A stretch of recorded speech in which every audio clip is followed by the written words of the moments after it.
He followed me here?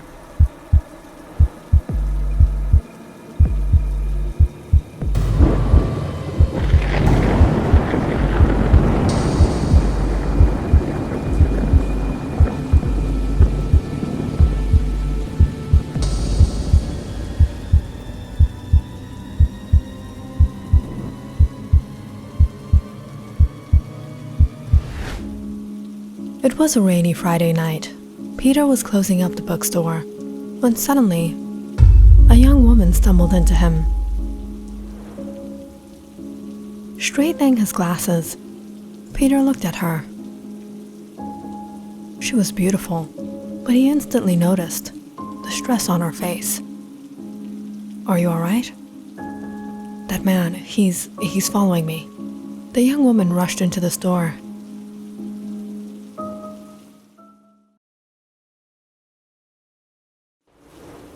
As Peter noticed a brutish man running after her, but he immediately stood in the way.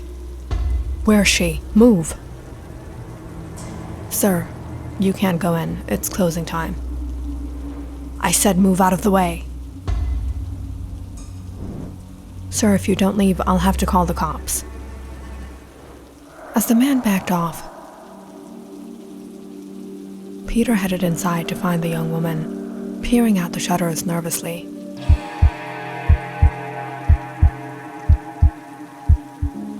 "Who is that guy?" "He's a creep. He's been following me. Is it alright if I stay here a while? Until he leaves?" "I don't think he's leaving anytime soon, but I have an idea." Peter turned off the lights and closed up for the night before leading the young woman out the back door. He took out his pocket knife and handed it to her. "You can keep this if you want." But she looked at him desperately and asked, "You're not going to drop me home?" "Oh, of course. I'm Peter, by the way. Clarice." Peter never expected his night would go the way it did. He walked home this beautiful woman to her apartment. They were soaking wet by the time they reached there. "Why don't you stay until the rain calms down a bit? If it's alright with you. Just give me a moment." Clarice went inside, and just a while later, she peered through the door and invited him in. Peter walked into a neat and cozy apartment. A cool breeze blew in. It was the perfect atmosphere. "Wanna join me for dinner?" Clarice warmed up some pizza from the night before.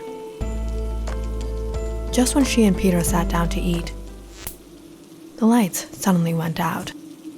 "What happened?" "This apartment is really old. Sometimes the electricity acts up.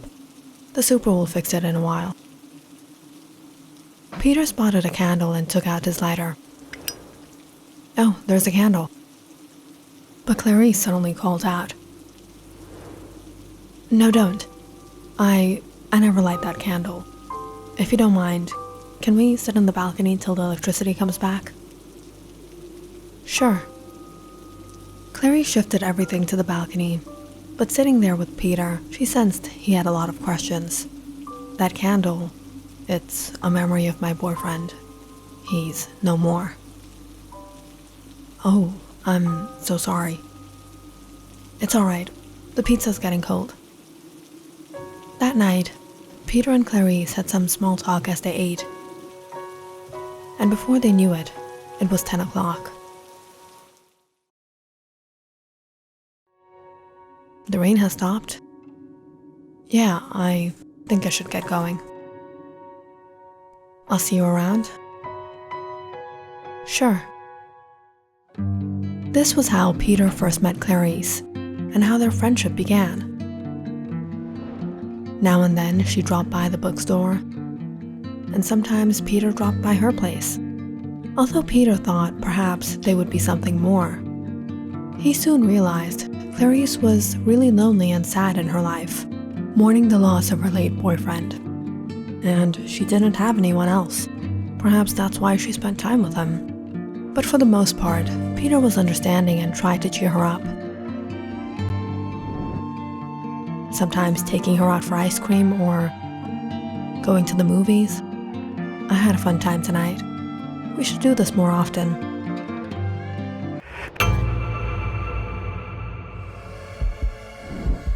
He followed you here too? Come on, let's get out of here.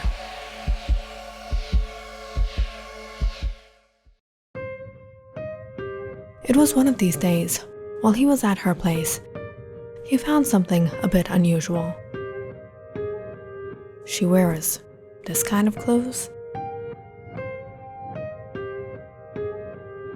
And these heels? Wow. Suddenly, Clarice walked in on him and froze. I'm sorry. I don't want you to find this out. I work at a strip club. What? Look, it's okay if you don't want to be friends anymore. I understand. No, it's absolutely fine. I'm okay with it. I didn't have an option. My boyfriend and I used to live together, but after he passed away, it was really hard on me. I lost my job and eventually I didn't have a choice. I would have been on the road. It's alright, you don't have to explain yourself. No, there's something I sort of lied to you about. That man you saw, he's actually a rich businessman. He's been staying at the motel here on Downey Street. He was a client at the strip club and one day he visited me. He wanted to get me involved in some wrong things, but I can't stoop any lower than this. Ever since he realized I wouldn't give in, he's been after me. All this came as a shock to Peter, but more than anything, he felt bad for Clarice. Don't worry, he won't be able to do anything to you. Since the day she opened up to him, Peter and Clarice got even closer. They spent an awful amount of time together, and while Peter fell in love with her even more,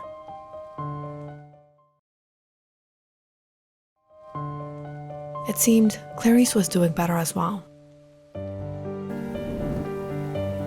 And it was on another night, when Peter dropped by with a movie and some takeout. Suddenly, the electricity went out again.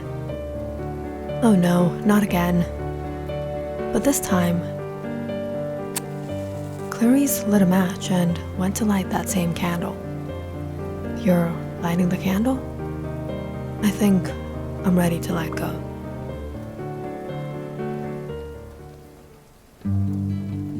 Hearing those words, Peter couldn't be happier.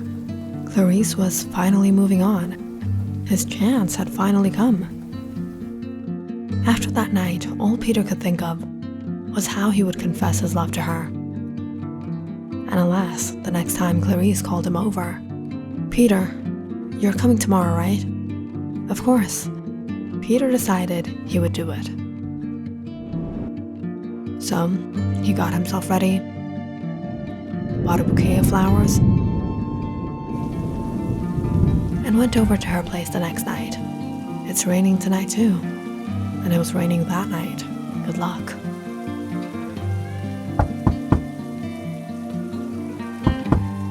Why isn't she opening the door? After a while of knocking, Peter went to turn the knob when he realized the door was open. Clarice? But when he stepped inside, he was horrified by what he found. The entire apartment was soaked in blood. And in her bedroom, Clarice lay in a gruesome condition. Her body and face no longer recognizable by what had been done to her. No, Peter was devastated, and he knew who was responsible. It must have been him, that creep.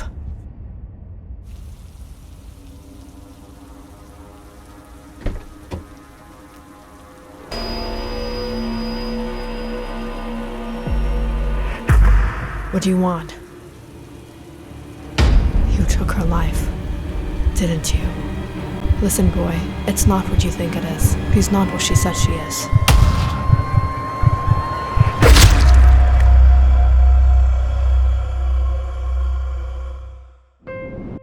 26-year-old male Peter Allen was arrested last night for taking the life of a businessman who had been visiting town on a trip.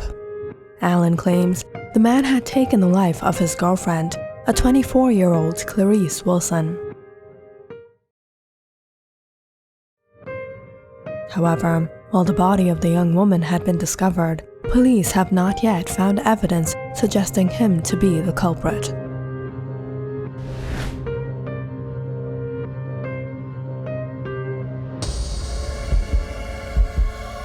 Wow, I didn't know you had it in you.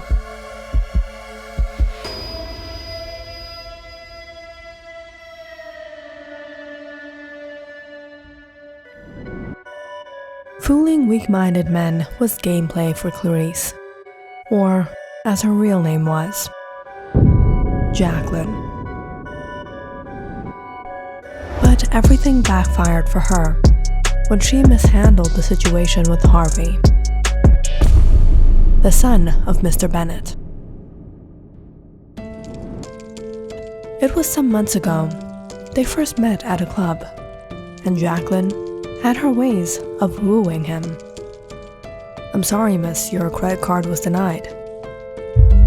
"What?" "Put her bill on my tab." "Thank you. It's Harvey." Jacqueline. Harvey had no clue. The credit card had actually been stolen, and how foolish he had been to fall for her.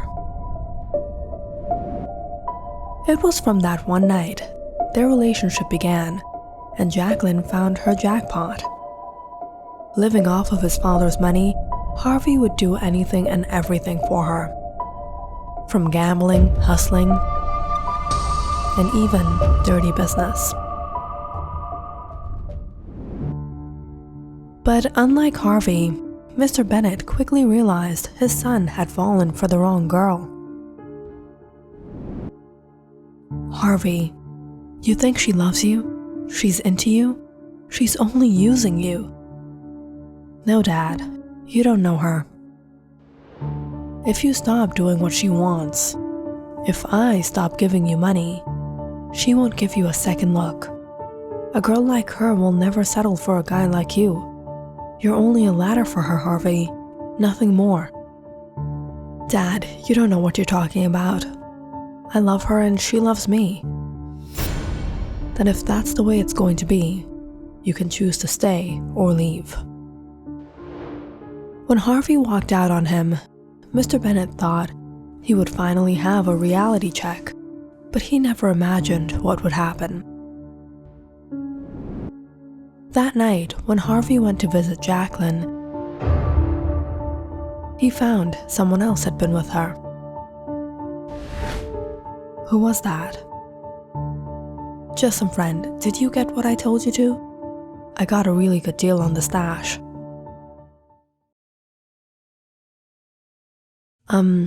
No, actually, I had a fight with my dad, and he gave me a choice.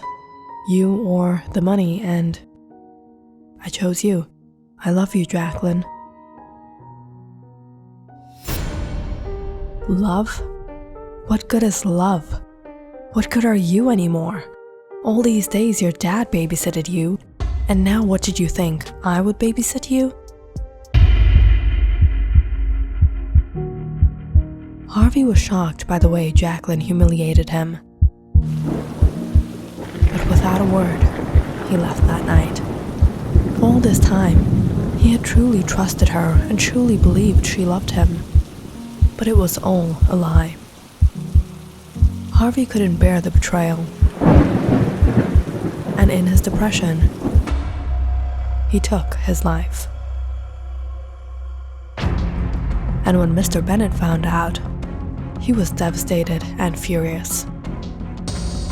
He wanted revenge and set out in search for Jacqueline. On the other hand, when Jacqueline found out, she was panicked. That fool. She already had too much debt in town, and now she was wanted for the death of Harvey Bennett. Without much choice, she ran away from the city and decided to hide out with an old friend in this small town. Clarice.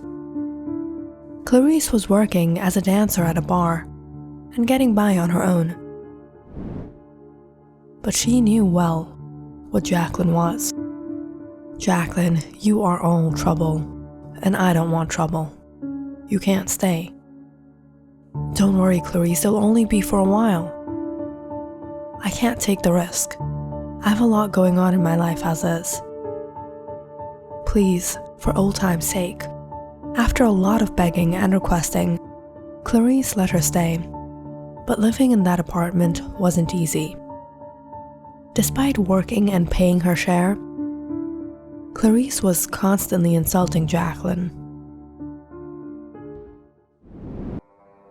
And in all this, things got even more complicated when Jacqueline realized Mr. Bennett had reached here searching for her. And then, that night, they spotted each other.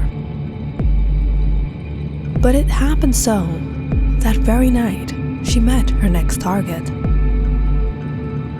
The minute she saw Peter, and saw how eager he was to please her, she knew he would be the perfect bait.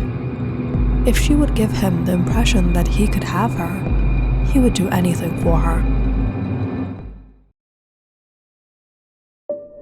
So that night, she lied about her name, took Clarice's identity, and invited him home. And right before letting him in, she took a minute and went inside to get rid of all Clarice's pictures. And with time, she made up a fake emotional story about a late boyfriend to manipulate him. Once Jacqueline won Peter's sympathy, and he started to fall in love with her, she intentionally revealed her dirty secret. She was a stripper. Being her client and blackmailing her. And finally, when the time was right, Jacqueline took her revenge on Clarice as well, taking her life and setting up her body for Peter to find. I thought when he found Clarice's body, he would inform the police and get Mr. Bennett arrested. But who knew he had it in him? Maybe he truly fell in love.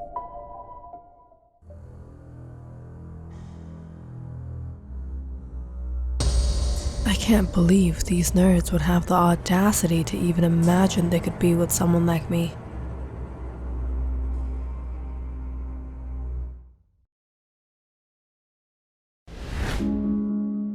Please, Emily, listen to me. I'm sorry, don't leave me. It's over, James. Now, who's next?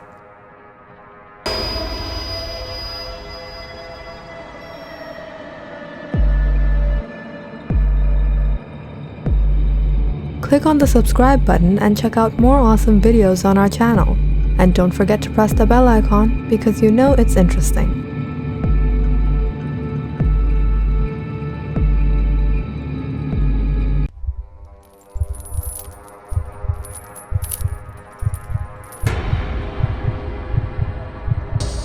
Now let's see how much your husband loves you.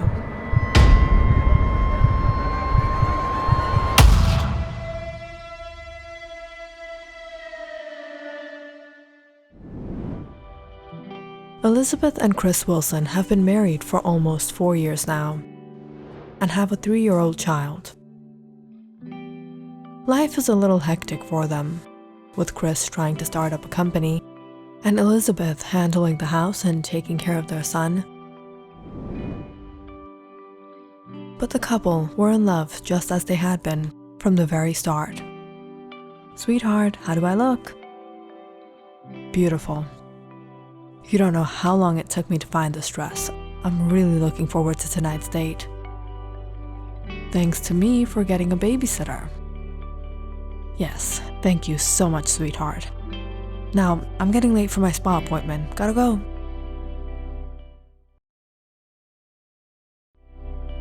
Chris couldn't be happier because Elizabeth was the most perfect wife.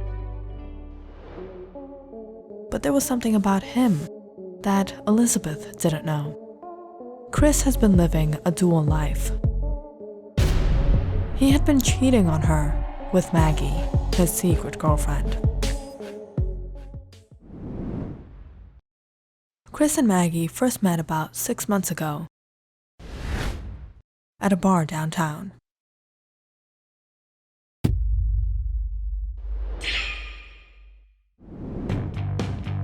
How dare you? How dare I what? Don't act like you didn't do anything. Did I do something? You touched me, and now you're behaving as if you're clueless? No, I didn't. You probably mistook something. I can't believe you. Instead of apologizing, now you're gonna lie about it? But I really didn't touch you. You're creating a scene. What did you say? I'm creating a scene? As Maggie rolled up her sleeves and was about to start a serious fight in the bar, Chris butted in. Hold on. It wasn't him. It was a misunderstanding. It was actually me.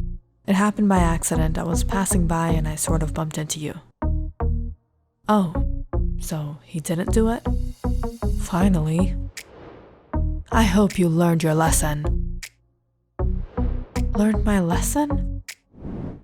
Yes, it's wrong to touch women without permission. But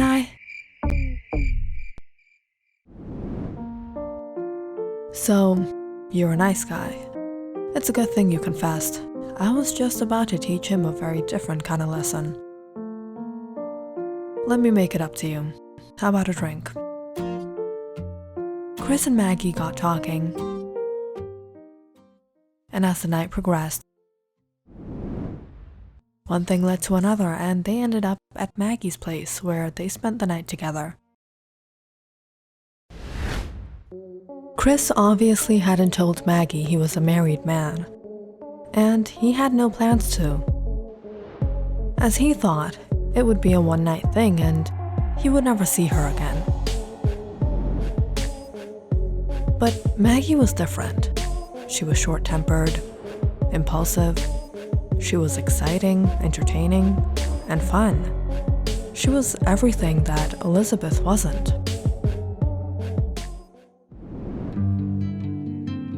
Elizabeth was someone who was very responsible.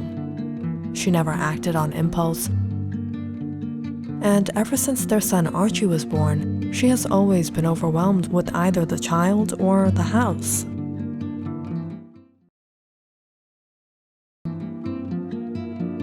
On the other hand, Chris and Maggie kept on meeting, and before long, multiple one-night stands became a relationship.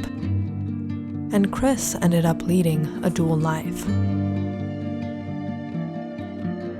Chris was a co-founder of an internet providing company, BII-AOL, and oftentimes would use the work excuse on Elizabeth. Sweetheart, I'm working on some new softwares. There's some issues with the server and the bandwidth. Don't wait for me. I'll be working overtime. Alright, honey. Make sure you order dinner, okay? Yeah, don't worry about me. And while Elizabeth was thinking Chris was working hard hours on his servers, falling asleep in his office, Chris was actually spending nights with Maggie. And the next morning, he returned with an exhausted look on his face and got away with it. Oh honey, look at you. You look so tired. I'll make you a really nice breakfast and then you rest, okay? All right, sweetheart. But Chris also had to manage with Maggie as well. Things were getting serious between them, and Maggie wasn't gullible like Elizabeth. Even though they were in a relationship, Chris wasn't there 75% of the time. And Maggie was getting suspicious.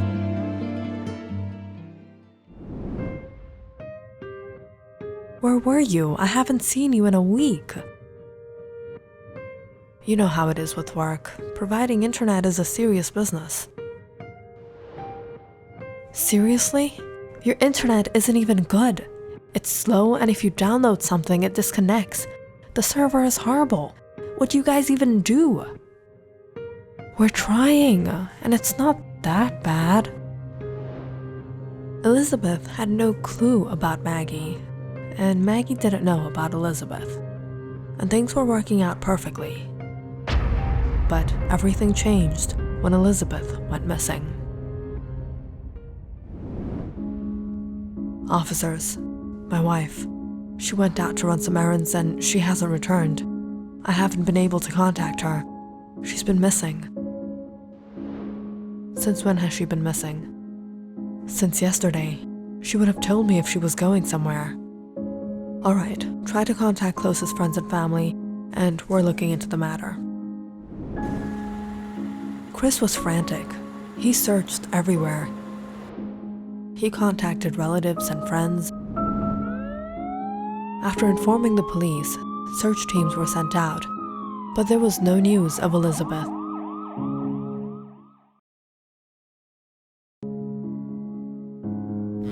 And in this mayhem, Maggie kept calling him. Babe, what happened to you? It's been more than a week you haven't come over. Is everything all right? It's just work. I'm sort of overwhelmed with something. I'll call you later. When Elizabeth hadn't returned even after a week, the police did a thorough investigation on the case. But that's when things took a turn. Chris became one of the prime suspects when the police discovered he was leading a dual life and was in a relationship with another woman. You're suspecting me? I'm her husband. I'm the one who made the complaint. Yes, before anyone else could, you did. So the suspicion wouldn't fall on you, and you would appear innocent. What? This is absurd. What motive could I possibly have? You have all the motives, Mr. Wilson. Perhaps she was coming in between your relationship with Miss Margot Carter? Alright, yes, I was unfaithful to her, but that doesn't mean I was involved in all this, or that I took her life. We never suggested that she is no more. Chris was going through a tough time coping with Elizabeth's disappearance, and then interrogation with the police. And things only got worse when Maggie discovered he was a married man with a missing wife. Officers? Are you Mrs. Margot Carter? Yes.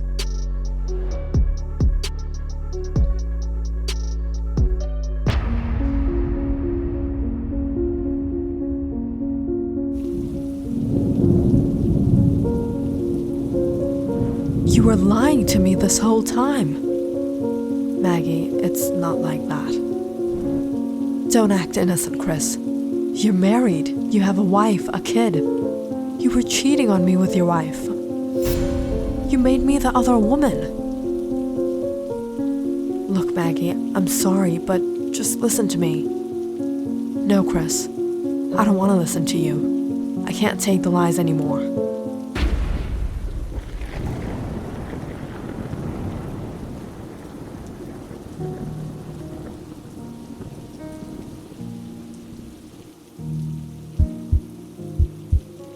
That night, Chris returned home shattered and heartbroken. Elizabeth was missing, his family was falling apart, the police were after him, and now Maggie, the woman who made him happy, wasn't with him anymore.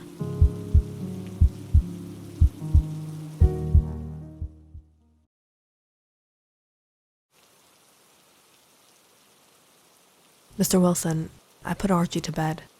I'll be taking leave now. This package came in. Thanks for staying. Chris took the package to his room and opened it up. Inside was a cassette. Who was this from? With a sigh, he played it. Immediately shook, seeing it was a tape of Elizabeth. Chris, I'm sorry. I couldn't pretend like I care anymore. I had to leave. I wasn't ready for all this. The marriage, the kids. Don't try to look for me. Chris was shocked seeing Elizabeth's confession tape. He couldn't believe Elizabeth could feel this way. She had been holding back so much all this time. Depressed and feeling so betrayed. The following day, Chris took the cassette to the police. And after a thorough analysis, they confirmed it was authentic and released Chris from all charges. Mr. Wilson, it seems like you're the victim here. At that point, Chris felt so low and miserable. He decided to go to Maggie's that night. What do you want? Can we talk? Come in. Maggie, please forgive me. I know I lied. I know I deceived you.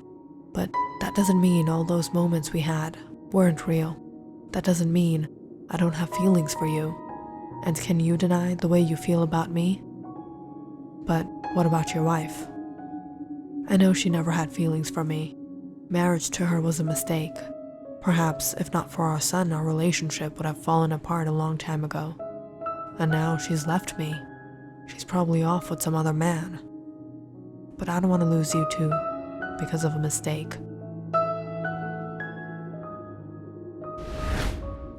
That night, Chris and Maggie got back together. And it had been 1 year since. Archie, this is Miss Maggie. I know, this is Mr. Archie. I want to be your friend. Will you be my friend?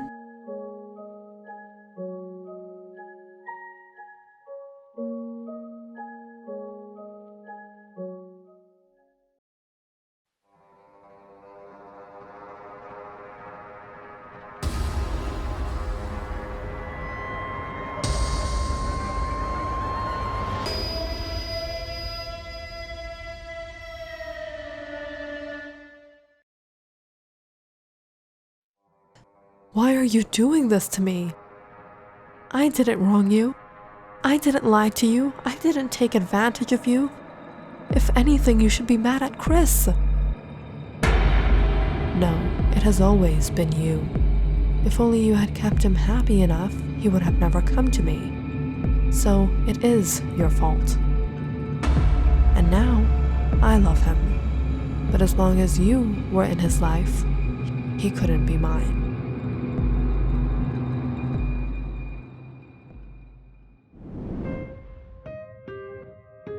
A few months into being in a relationship with Chris,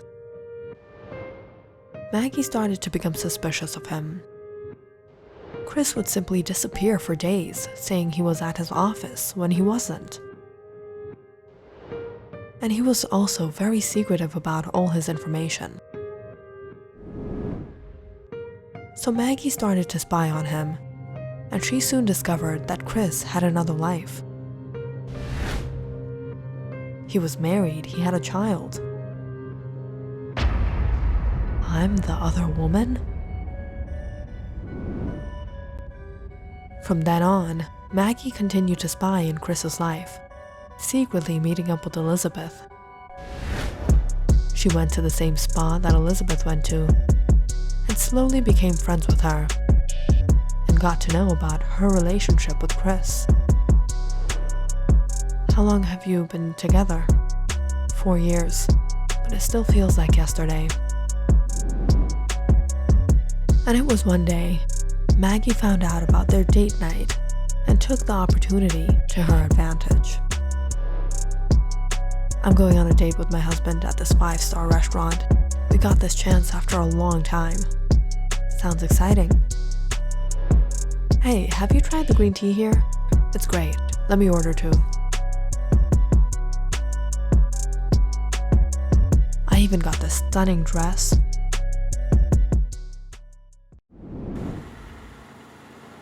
After her spa appointment, Elizabeth headed back home to get ready. But as she was driving, she started to feel unwell. lightheaded and anxious. She couldn't understand why.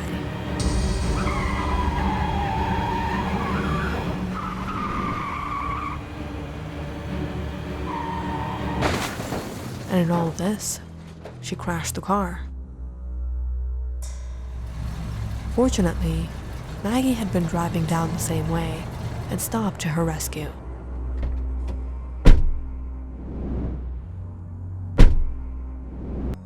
I'm not feeling too well. Come on, I'll drop you off, and I'll call a towing service for your car. Thanks. Maggie helped Elizabeth get into her car. And before long, as she expected, Elizabeth fainted. Back in the spa, Maggie had spiked her green tea as they gossiped, waiting eagerly for this moment. Maggie then kidnapped Elizabeth and locked her up in her basement. She then recorded Elizabeth's confession tape and sent it to Chris. And now, she would have Chris all to herself.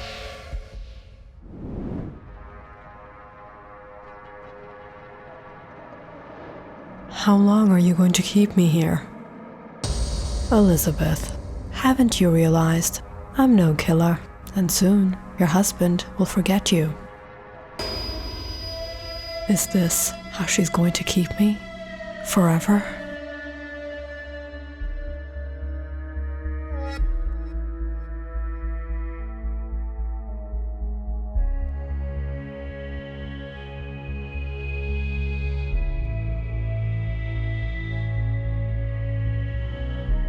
Click on the subscribe button and check out more awesome videos on our channel. And don't forget to press the bell icon because you know it's interesting.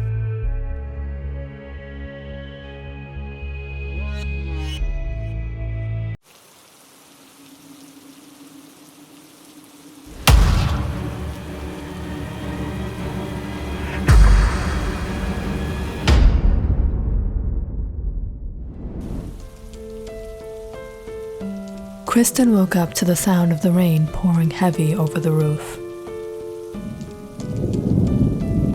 It had been raining like this since last night. She felt so weary and exhausted as she tossed in bed, grabbing her phone off the nightstand. It's late. Dragging herself out of bed, she drew the curtains to let in some light. It's Saturday morning, and she's still hungover from Friday night's party. As she grabbed her towel to head into the shower, she suddenly got a call. Jessica?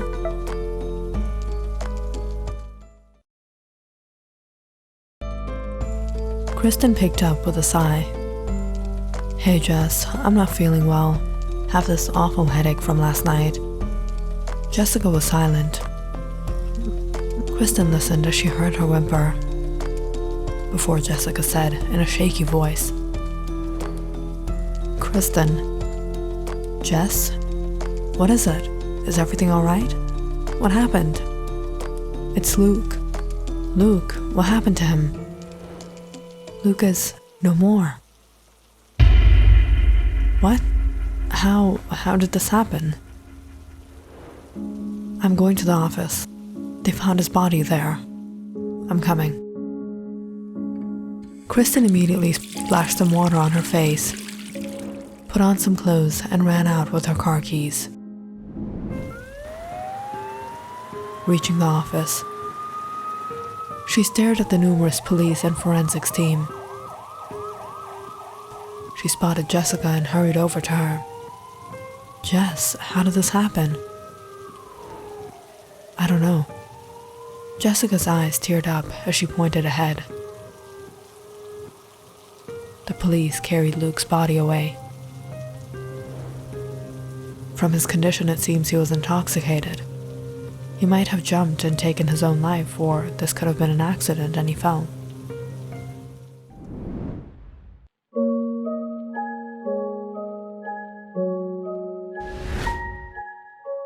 Kristen, Jessica, and Luke all worked in the marketing department at the BII magazine for the past year, and over time had become good friends. It was a few months ago. A new girl had joined the department. Her name was Vivian. She was very beautiful. And it was as if, at first sight, Luke had fallen in love with her. What are you looking at? You have a crush on her? No, it's nothing. Yeah, right. Luke would always be trying to talk to her, always helping her out, and sometimes even trying to flirt with her, with compliments and sweet gestures. Morning, Vivian. You're looking really nice today. I am? Really? I wasn't aware. Vivian, I got you coffee. Oh, you didn't have to, but thanks.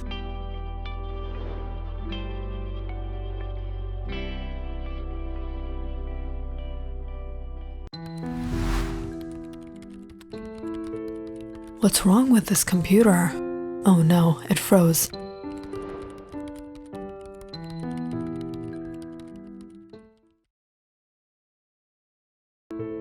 I have my work on this. Don't worry, I got it.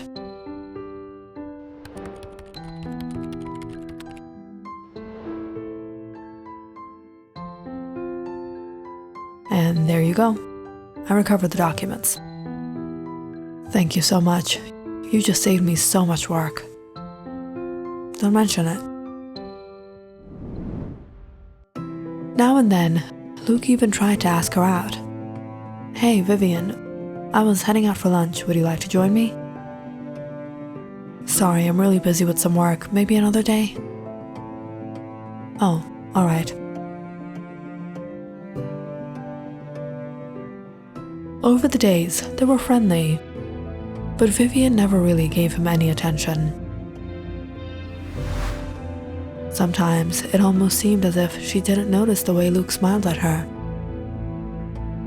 the way Luke looked at her. Nonetheless, Luke was in love and kept trying to impress her, and one day he finally got the opportunity to express how he felt about her. It was a rainy evening. After a long day of work, everyone was heading home. Vivian rushed out in the rain to get to her car.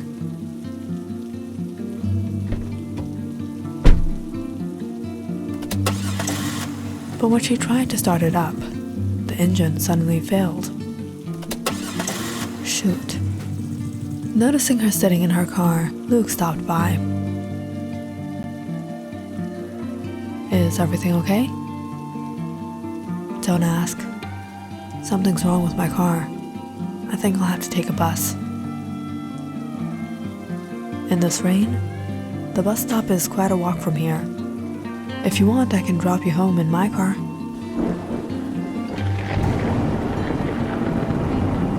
All right.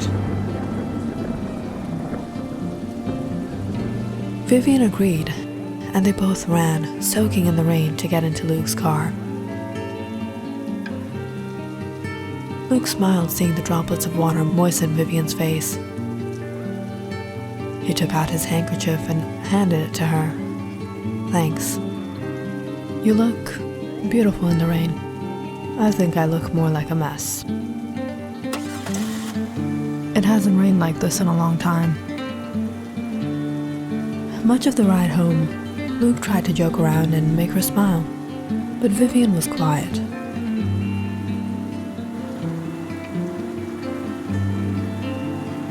As they reached her house, nervously let out a deep breath. This was his chance. Vivian, there is something I've been wanting to tell you. Yes? I think I've fallen in love with you. Luke, I never thought about us like that. I really have to think about it. So, it's not a no? yeah, it's not a no.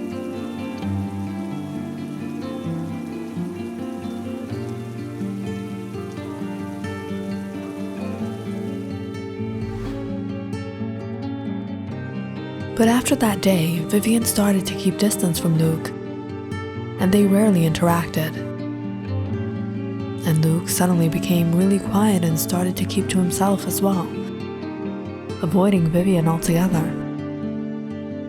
It was apparent he was hurt.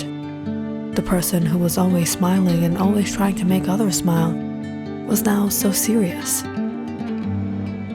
Jessica and Kristen had noticed a change in Luke. Luke, I don't know what you see in her. Well, she's hot.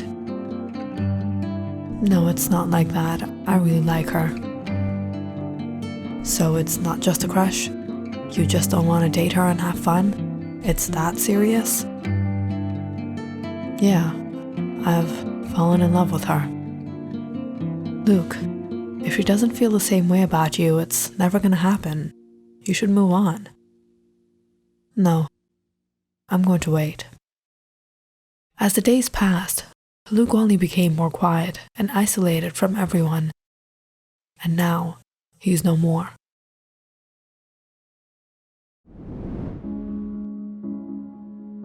Kristen and Jessica headed into the office. There was tension in the air. Everyone was shocked receiving the news.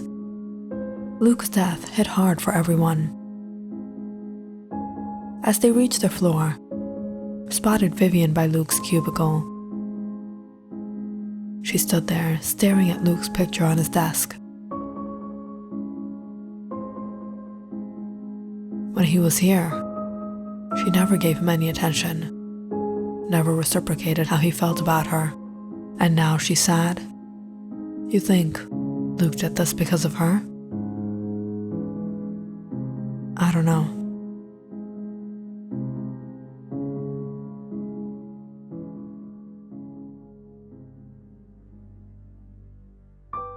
In the next few days, as with all things, people soon started to forget and move on.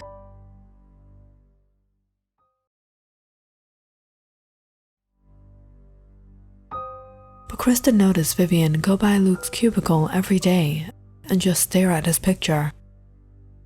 Vivian wasn't like the way she used to be. Is she feeling guilty? She rarely talked to anyone. She stopped hanging out with others and stayed by herself. And one day, she suddenly stopped coming to the office.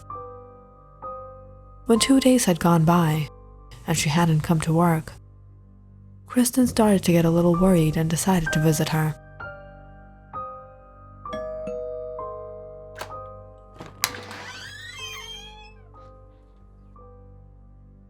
Hey, Vivian. Kristen, come on in.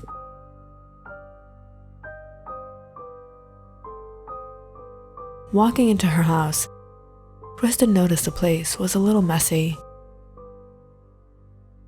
Vivian had been lounging on the sofa. There were tissues on the table. Looking at her, Kristen could tell she had been crying. There were dark circles under her eyes. Kristen sat down beside her and let out a deep breath. You haven't come to the office in a couple days, so I thought I'd drop by and see if you were all right. I've just been a little under the weather. Vivian, are you feeling guilty because of Luke? You don't know what I'm going through. I'm feeling so awful. I wish I treated him better. You didn't do anything wrong, Vivian. He felt about you a certain way and you didn't. Don't blame yourself. It's like you're the only one who gets me, who understands me. You don't have to thank me. I'll always be there for you.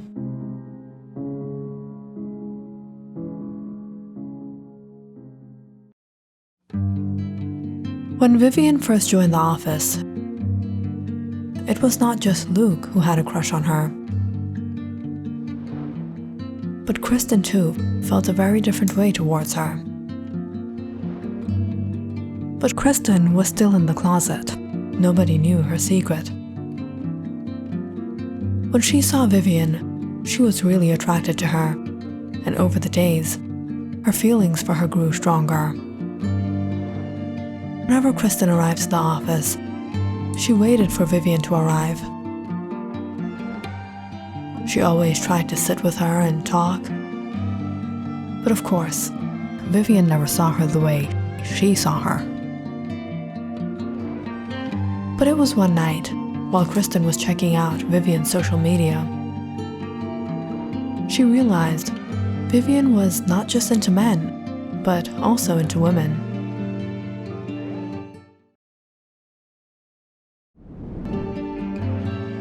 And in all of this, she also noticed that Luke was starting to get close to her. So Kristen thought maybe she could make him back off. Luke, maybe you didn't know, but Vivian isn't even into guys. There's no point of trying, you're just wasting your time. No, she is into guys. I checked her profile, she likes girls and guys. Luke was stubborn, and he continued to be that nice guy. Helping Vivian out, flirting with her. And all Kristen could do was sit and watch. She couldn't even open up to Vivian, fearing her secret would come out.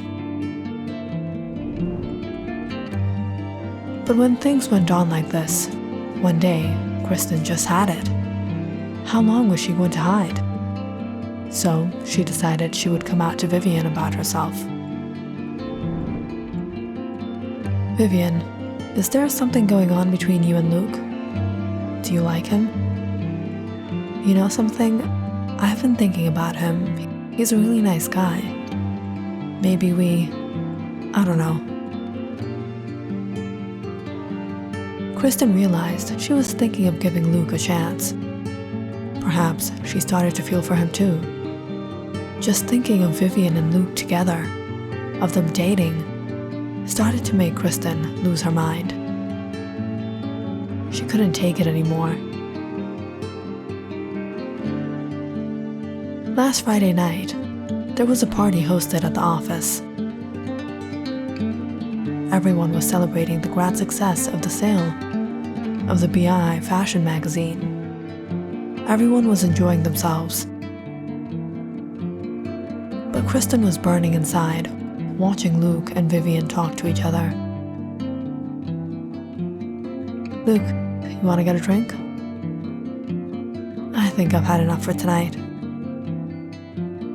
Come on, it's just one more, with me. It was a long night, and by the time people started to leave, it was almost 12. When do you plan to leave? I have to close the office. What? I was hoping we would leave together. Really? Yeah, but by then it's gonna be really late. I have to get up early tomorrow. My sister's coming over. Oh no. It's alright, Tiger. There's always tomorrow. One by one, the office was left empty. Except for the last two, Luke and Kristen. You're not going to go home? I thought I would help you out with the closing. Want to have one more drink before we leave? Kristen and Luke stood on the balcony, talking about this and that. When Luke started to open up to her, he looked happy. There was a smile on his face that hadn't been there in a long time. So how are things going on between you and Vivian? I think Vivian's going to say yes. She's been giving me vibes all night, and just before she left, she even asked me if I wanted to leave with her. Listening to him, Kristen couldn't take it. Luke was an obstacle between her and Vivian, and she would do anything to get her.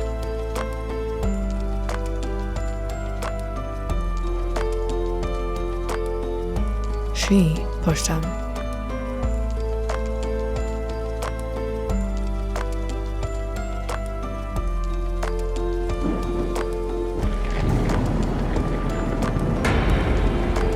she's never going to be yours.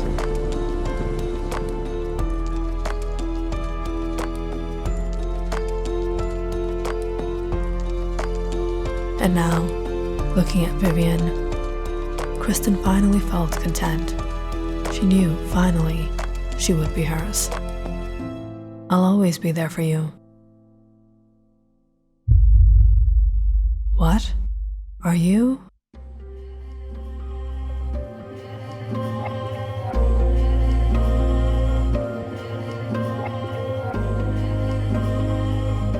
Click on the subscribe button and check out more awesome videos on our channel. And don't forget to press the bell icon because you know it's interesting.